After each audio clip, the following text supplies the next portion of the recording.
સ્વાધ્યાય 1.4 વિદ્યાર્થી મિત્રો આજનો અત્યારનો આપણો પોઈન્ટ છે ક્રમિક વિપુલદર્શિતા. ક્રમિક વિપુલદર્શિતા એટલે શું? તો કે સૌથી પહેલું પોઈન્ટ એ છે કે ભાઈ એક સંખ્યા રેખા દોરીએ તો સંખ્યા રેખાના પ્રત્યેક કોઈ પણ બે પૂર્ણાંક હોય, ક્રમિક બે પૂર્ણાંક, તો ક્રમિક બે પૂર્ણાંકની વચ્ચે કેટલી અસમય અથવા કેટલી સમય સંખ્યાઓ હોય, તો એનો જવાબ છે ખરેખર કોઈ પણ બે પૂર્ણાંક વચ્ચે અનંત સમય સંખ્યા હોય. કોઈ પણ બે પૂર્ણાંક વચ્ચે અનંત અસમય સંખ્યા હોય તો એ કેવી રીતે થાય? અત્યારે આપણે કોઈ પણ બે પૂર્ણાંક વચ્ચે કેટલી સમય સંખ્યાઓ હોય તો એનો જવાબ છે અનંત, અને એ આપણે આકૃતિ દ્વારા શીખવું છે. તો સૌથી પહેલા આપણે સંખ્યા રેખા દ્વારા એનો પ્રયત્ન કરીએ. દાખલા તરીકે આપણે અહીંયા સંખ્યા રેખા દોરી તો કે આ 0, આ 1, 2, 3, 4, 5, -1, -2, -3, -4 આ રીતે મેં લીધું. હવે તમે જુઓ કે સંખ્યા રેખા ઉપર આ રીતે પૂર્ણાંક કરેલા છે. તો અહીંયા આપણે વિચારીએ કે 0 અને 1 ની વચ્ચે કેટલી સમય સંખ્યા હોય? અસંખ્ય. 1 અને 2 ની વચ્ચે કેટલી સમય સંખ્યાઓ હોય? અસંખ્ય. 2 અને 3 ની વચ્ચે કેટલી સમય સંખ્યાઓ હોય? અસંખ્ય. તો આપણે એને શીખવા માટે જે પદ્ધતિ છે એ પદ્ધતિનું નામ છે ક્રમિક વિપુલદર્શિતા. એટલે વિપુલદર્શિતા એટલે વિપુલદર્શક લેન્સ, બરાબર? તો આપણે અહીંયા દાખલા તરીકે એક વિપુલદર્શક લેન્સ મૂકીએ. આ રીતે મૂક્યો. આ મૂક્યો એટલે તમે જુઓ કે આપણે કોની વચ્ચે મૂક્યો છે? તો કે 2 અને 3 ની ઉપર આપણે વિપુલદર્શક લેન્સ ફિટ કર્યો. તો હવે જે આપણને ચિત્ર જોવા મળશે એ ખરેખર સંખ્યા રેખાનું આવું હશે. અહીંયા 2 હશે અને અહીંયા 3 હશે. કેમ? તો કે આપણે વિપુલદર્શક 2 અને 3 ની વચ્ચે સેટ કર્યો, બાકીનું બધું નીકળી ગયું. તો હવે 2 અને 3 ની વચ્ચે કેટલી સમય સંખ્યા? તો કે જુઓ 2.1, 2.2, 2.3 એમ કરતા કરતા 2.4, 2.5, 2.6, 2.7, 2.8, અહીંયા 2.8, અહીંયા 2.9 અને પછી આવે 3. તમે જુઓ કે 2 અને 3 ની વચ્ચે કેટલી સમય સંખ્યા આવી? તો કે 2.1 આવ્યા, 2.2 આવ્યા, 2.3, 2.4 એમ કરતા કરતા 2.8, 2.9 પછી 3 આવ્યા. હવે તો કે હજી આપણે એક કામ કરીએ. અહીંયા વિપુલદર્શક કાચ મૂકીએ. જેવો વિપુલદર્શક કાચ આપણે અહીંયા મૂકીશું એટલે હવે આપણને ખરેખર શું દેખાશે? જોઈ લેજો બરોબર. અહીંયા આપણને સૌથી પહેલા દેખાશે 2.2 અને અહીંયા છેલ્લે દેખાશે 2.3. બરોબર? તો આ દેખાણું. તો હવે એની વચ્ચે શું હોઈ શકે? તો કે 2.21, 2.22, 2.23 એમ કરતા કરતા અહીંયા આવશે 2.28, 2.29 અને પછી આવશે 2.3. તો જુઓ બરોબર, જુઓ 2 અને 3 એની વચ્ચે કેટલી સંખ્યાઓ જોવા મળી? તો કે 10. હવે 2.2 અને 2.3 હવે આ જ બે સંખ્યા લીધી તો એની વચ્ચે કેટલી જોવા મળી? તો કે 10. હજી આપણે એવું કરીએ કે અહીંયા આપણે વિપુલદર્શક કાચ મૂકીએ. જેવો વિપુલદર્શક કાચ મૂકીશું એટલે હવે આપણને જે સંખ્યા રેખા જોવા મળશે એ કેવી સંખ્યા રેખા જોવા મળશે? તો કે અહીંયા આપણને મળશે 2.21 અને અહીંયા આપણને મળશે 2.22. બરાબર? તો હવે તમે જોઈ જુઓ આની વચ્ચે શું હશે? તો કે ભાઈ 2.211, 2.212, 2.213 એમ કરતા કરતા કરતા અહીંયા 2.219 પછી 2.22 આવે. જુઓ એની વચ્ચે આપણને બીજી 10 મળી. ફરીથી આપણે અહીંયા જો પાછો ફરીથી વિપુલદર્શક કાચ મૂકીએ તો પાછો આપણને ફરીથી એક નવી સંખ્યા રેખા જોવા મળે. તો આ નવી સંખ્યા રેખા કેવી હશે? તો કે એની પહેલી સંખ્યા હશે 2.211 અને છેલ્લી સંખ્યા હશે 2.212. તો હવે તો કે આ બે સંખ્યાની વચ્ચે પાછી કેટલી સમય સંખ્યાઓ હશે? આપણે મૂકતા જઈએ. દાખલા તરીકે 2.2 2 1 1 1 પછી 2.2112 એમ કરતા કરતા 2.2119 પછી આવે. જુઓ તમે, બહુ મજાનું છે આ, કે ખરેખર આપણે જોવાનું શરૂ કર્યું તો 2 અને 3 વચ્ચે કેટલી સમય સંખ્યા છે, તો 2 અને 3 ની વચ્ચે તો કે ભાઈ 10. એમાંય આપણે હજી માત્ર આ જ લીધું, ખરેખર તો આની વચ્ચે આની વચ્ચે આની વચ્ચે એમ ઘણા બધા હોય, પણ આપણે કોઈ પણ 2 અંક વચ્ચે લીધા હતા, ફરીથી પાછા 10 આવ્યા. એમાંય કોઈ પણ 2 અંક વચ્ચે લીધા તો હજી 10 આવ્યા. હજી આપણે લીધા તો 10 આવ્યા.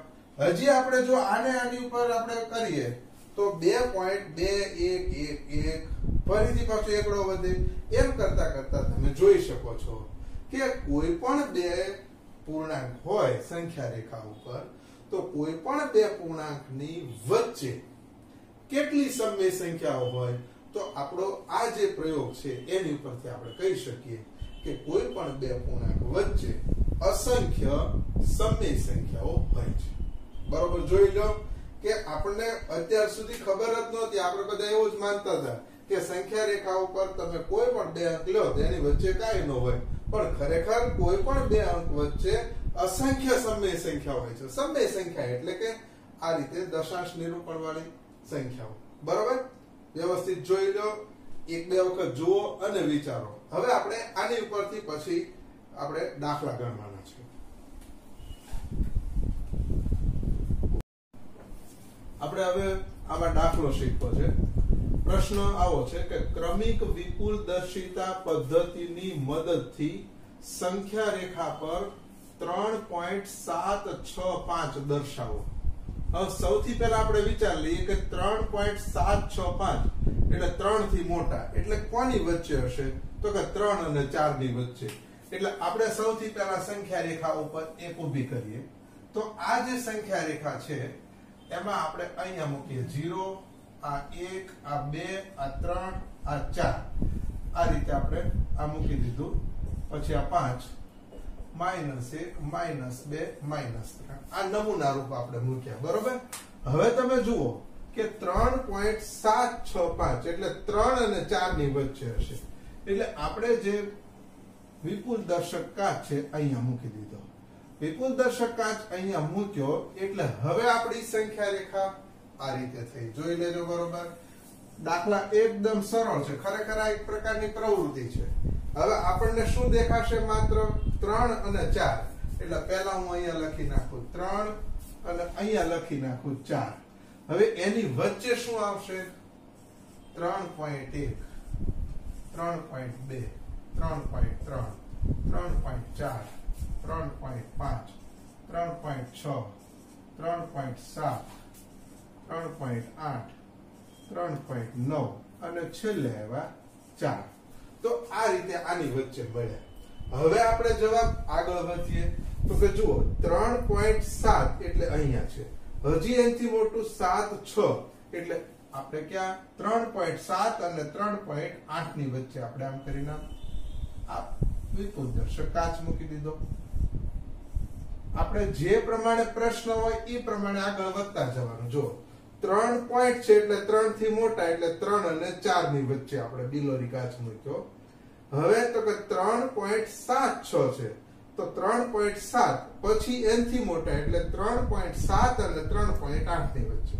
હવે આ જેવું મૂકીશું એટલે હવે આપણી સંખ્યા રેખા આવી જોવા મળશે. જોઈ લેજો. એમાં પહેલો અંક આપણને મળશે 3.7 અને છેલ્લે આપણને જોવા મળશે 3.8. તો હવે શું થશે? તો કે 3.71, 3.72, 3.73, 3.74, 3.75, 3.76 એમ કરતા કરતા આ 3.79 આવશે, પછી 3.8 આવશે. હવે આપણે વિપુલ દર્શક કાચ ક્યાં મૂકવો? બરોબર જોજો. તો 3.7 એટલે આની વચ્ચે મૂક્યો. હવે 7 6 લીધા એટલે 7 ને હવે 7 6 5. તો જુઓ આ 7 6 અને અહીંયા ખરેખર આપણે 3 પોઈન્ટ હજી એક લખી નાખીએ 3.77 પછી અહીંયા 3 પોઈન્ટ એટલે અહીંયા આપણે આ રીતે વિપુલ દર્શક કાચ મૂકી દઈએ જેવો વિપુલ દર્શક કાચ અહીંયા મૂકીએ એટલે હવે આપણી પાસે આ રીતનું તૈયાર થશે જોઈ જુઓ શું આવશે સૌથી પહેલા 3.76 અને અહીંયા આવશે 3.77 આ રીતે થયું હવે તો કે હવે આ બે ની વચ્ચે કોણ કોણ આવશે તો કે 3.761 પછી 3.762 પછી 3.763 3.764 3.765